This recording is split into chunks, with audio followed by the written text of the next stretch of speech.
Over the past 7 years, we've put a great emphasis on the development of structural fire design modules for AXIS-VM. In 2018, with the AXIS-VM X4, we released the module SD8 for fire design of steel structures. In 2019, with AXIS-VM X5, we introduced the module TD8 for fire design of timber structures. In 2022, we made our first step in concrete fire design in the form of RC8B module released in X6, which made structural fire design of concrete columns and beams possible. And with RC8S released in the current AXIS-VM X7 version, we are making structural fire design possible for concrete slabs and walls possible. With these modules, we are offering a complete solution when it comes to structural fire design for a whole variety of structures. Fire effect is a relatively rare extreme effect. Its extreme nature is reflected in its often extremely severe consequences and its highly nonlinear nature and structural response. The key to ensure the proper level of reliability against fire is the structural fire design. Reliability criteria, definition of fire actions, combination rules can be found in the corresponding Eurocode standards. Requirements related to different kinds of elements may be found in national regulations, such as insulation, integrity, and load-bearing capacity. Like wind and earthquake, fire can impose large demands on structures with the same potential for extensive structural damage and collapse. However, the difference is that in the current state of practice, structures are engineered for wind and earthquake loads by structural engineers. In contrast, the majority of structures are not engineered for fire, and indeed most structural engineers have limited education on how structures behave under fire loading. The modeling of fire effects in AXIS-VM is based on fire curves. RC8S and all fire design modules of the software SD8, TD8 and RC8B uses fire curves to describe the fire effect. This is the most often used approach to describe the effect of fire, which is essentially a function describing the gas temperature as a function of time. It contains significant approximations, so for example by assuming the same temperature at all points in the room. All structural fire design modules in AXIS-VM follow the prescriptive design rules by using fire curves and simplified calculation models. It is also important to note that member analysis can be performed in AXIS-VM. It means that the fire safety is verified on isolated members. To summarize, RC8S offers a tool for fire design of concrete surfaces according to Eurocode 2, the Swiss SIA 262, and the Dutch NTC standards. It uses standard and custom fire curves for fire design parameters, and based on the fire design parameters, it can analyze the temperature distribution inside the cross-section. Design takes into account the temperature of the longitudinal reinforcement as well as the spalling of the damaged concrete layers. The end result is the required amount of reinforcement in the concrete surface under fire situation and the verification of the actual applied reinforcements. In the following demonstration, the workflow of all structural fire design modules will be presented, including the new RC8S module and showing the RC8B, SD8 and TD8 modules as well. The structure which is being used is a multi-story residential building. As the color coding shows, it is built up from concrete walls and floors, having a steel structure mixed with timber on the roof. Element type-wise, steel and timber members uses the 6 degree of freedom beam element, bracings uses the 1D truss element type, wall and floor domains are defined as shell elements, and members in the plane of the floor are defined as a rib type of element. Moving on to the load step, the model is already prepped up with basic load groups and load cases like permanent load group for self-weight type of loadings, variable load groups for the live loads of different usage scenarios, and there are annex-based, automatically generated meteorological loadings for wind, snow, and exceptional snow load groups. What is yet missing is the fire load group and fire load cases. In order to perform structural fire design in AXIS-VM, we need to add these to the model. This is performed through the load groups and load cases dialog. We create one fire load group and add fire load cases for each story of the structure this time. We are also setting them as mutually exclusive load cases, meaning that in a critical load combination, only one load case from the load group will be taken into account at a time. When a fire load case is active under the loads tab, which is the case right now, there are only two buttons active on the user interface: the Define Fire Effect on line elements and the Define Fire Effect on domains buttons. First, fire effect on steel members will be added on the rooftop. During the course of the definition of fire load parameters, we need to define the fire curve, from which the ISO, the external, the hydrocarbon, the parametric, and the user-defined curves are available. We also need to set the requirements in minutes. 30 minutes or higher requirement can only be satisfied using fire protection. Steel temperatures above 550 to 600 degrees of Celsius are too high. 90% of problems with high utilization ratio are coming from this issue. The standard conforming steel temperature is calculated automatically and represented with black curve on the fire curve. We can set the exposition of the member, which influences the value of shadow correction factor and the section factor. We can choose to add fire protection. In this case, we need to define the physical properties of the protection itself. We can automatically calculate the shadow effect and section factor for eye, box, pipe, and angle cross sections.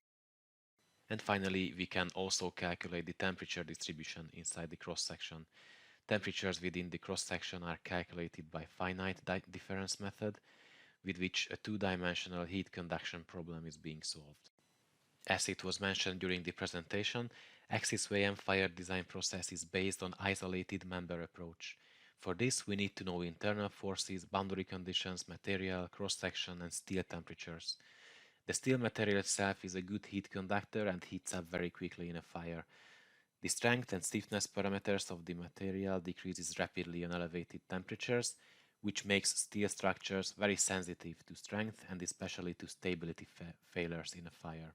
So after we have the steel temperature, we can reduce the yield strength and obtain new buckling reduction factors according to the lower stiffness and modified boundary conditions. Next, we will define the fire effect on timber elements. The process is the same, but there are less parameters to define. Again, fire curves needs to be selected, ISO and parametric curves are available, time requirement has to be set, exposure of the cross-section against the fire needs to be selected, and optionally fire protection can be added. For member analysis on isolated members for timber elements, we need to know internal forces, boundary conditions, material, cross-section, and the charring depth. According to the design codes, reduced cross-section method is implemented in the software, where the design calculations are performed on a cross-section with reduced dimensions. Continuing with the definition of fire effect on concrete elements in fire load case story 4. First, showing the process for a concrete column. Again, fire curves will need to be selected. ISO, external, hydrocarbon, and parametric curves are available. Time requirement has to be set, and exposure of the cross-section against fire needs to be selected. Based on these parameters, the temperature distribution within the cross-section can be obtained by clicking on the Analysis button. And lastly, fire effect will be defined on the domain of story 4 using the new Define Fire Effect on Domain function. This will work exactly the same as in the case of concrete line element showed before, but the cross-section, of course, is now a segment of the slab. For member analysis on isolated members for concrete elements, we need to know the internal forces, boundary conditions, material cross-section, reinforcement, and the distribution of temperatures within the cross-section. The so-called 500 degrees of Celsius isotherm method simplified calculation model is implemented in AXIS-VM, where the damaged concrete with temperature exceeding 500 degrees of Celsius is assumed not to contribute to the load-bearing capacity of the member, whilst the residual concrete cross-section retains its initial values of strength and modulus of elasticity.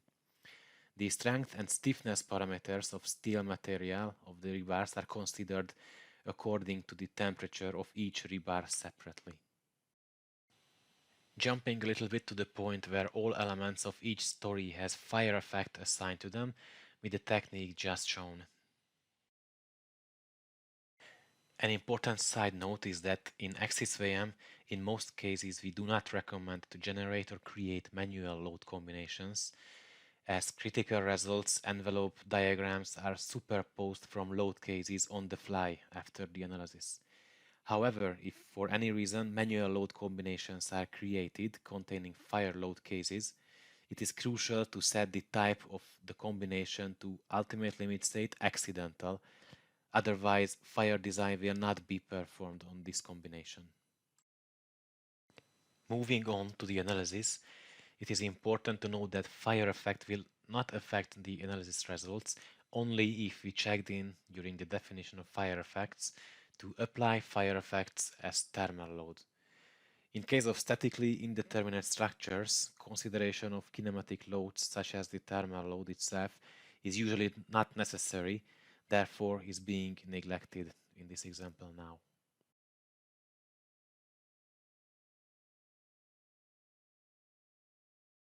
So as you can see, since fire effects were not acting as thermal loads, there are no internal forces for these load cases after the analysis in this case.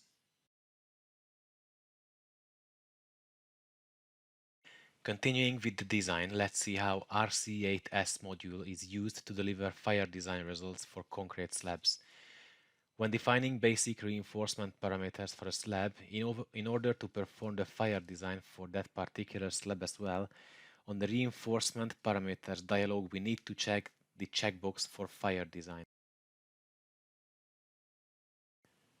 After this, the software will be able to determine the required amount of reinforcements for the slab.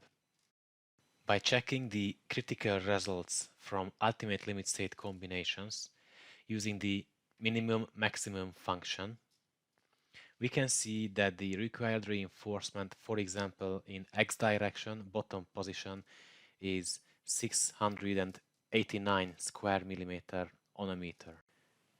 Comparing this by checking critical results from ultimate limit state accidental combinations using the min-max values, we can see an increased amount of 757 square millimeters per meter reinforcement requirement. Checking the combination itself from which this result is obtained from, we can see that story 4 fire load case is included. Next, we will check the fire design of a concrete line element, a column in this example, using the RC8B module. To perform fire design on a concrete column, the column reinforcement function has to be started, where between the design parameters, fire resistance design has to be checked in. Reinforcement has to be added to the cross-section of the column, after which we switch to the column check tab, where design is being performed. Detailed calculation report is available for concrete column design. Checks are performed in a way that they are taking into consideration of the spalling and the damaged concrete layers, which neglected layers are shown graphically as well. Temperature of each rebar in the cross-section is also calculated and listed in table form, where the reduced yield strength and elastic modulus is listed for each of them. In case of fire design for steel members, using the SD8 module, the fire design option has to be turned on in the design parameters dialog. When design parameters has been assigned to members, design calculations are being performed. Clicking on a member, we can open up detailed design calculation report as well, where we can check the critical temperature calculated for that specific member for each performed check in the critical cross-section. Critical temperatures can vary along the member, which variation can be visualized as well. As for the fire design of timber elements using the TD8 module, the process is pretty much the same like in the case of steel members. The fire design has to be turned on in the design parameters dialog, which parameters are being assigned to the members. After that, the software performs the corresponding checks based on these parameters. The difference is that in case of timber elements, the software calculates the charring depth, with which it reduces the cross-section area on which the standard checks are being performed.